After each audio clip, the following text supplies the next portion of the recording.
Spain is poised for a transformative leap in its naval aviation capabilities with Navantia's new CATOBAR aircraft carrier project entering the public arena. Marking a significant departure from past reliance on short takeoff and vertical landing (STOVL) platforms, this conventionally powered carrier aims to position Spain alongside leading naval powers by introducing catapult-assisted launch and recovery technology, similar in scale to France's Charles de Gaulle but without nuclear propulsion. The initiative arrives amid a crucial juncture. Spain's current AV-8B Harrier II fleet is nearing retirement, and no official plans exist yet for acquiring F-35B jets. Embracing CATOBAR reflects a strategic choice to enhance interoperability with NATO allies and future-proof the Navy's air wing by accommodating next-generation fixed-wing fighters such as the F-35C, Rafale M, and potential future European Combat Aircraft Systems, FCAS.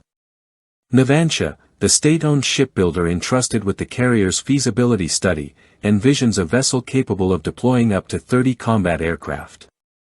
This aligns with Spain's broader maritime ambitions, which include procuring an additional amphibious assault ship modeled on the Juan Carlos I to expand its naval aviation structure to 3 major platforms, an unprecedented scale for the country.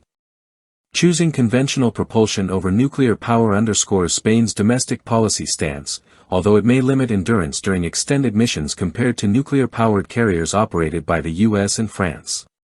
Still, the operational flexibility offered by CATOBAR technology would significantly increase Spain's naval reach and strike capacity, allowing the integration of diverse aircraft types including airborne early warning drones and aerial refueling assets.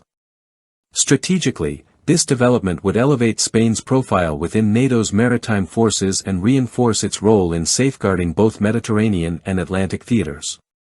The carrier project signals Spain's intent to evolve its doctrine beyond STOVL-centric operations, aligning closer to the established doctrines of European neighbors like France and Italy, and potentially catalyzing greater regional carrier cooperation.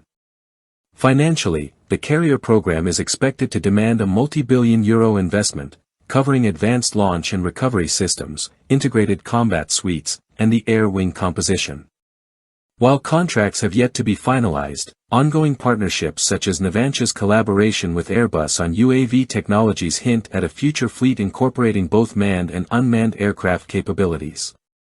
Ultimately, Spain's CATOBAR carrier project symbolizes more than just a new ship. It reflects a bold strategic vision, advancing the country's naval industrial base and aligning its maritime force posture with emerging global naval power dynamics. If brought to fruition, Spain would become the third European nation operating a fully capable CATOBAR aircraft carrier, closing a critical gap in European naval aviation and enhancing NATO's readiness in an increasingly complex security environment.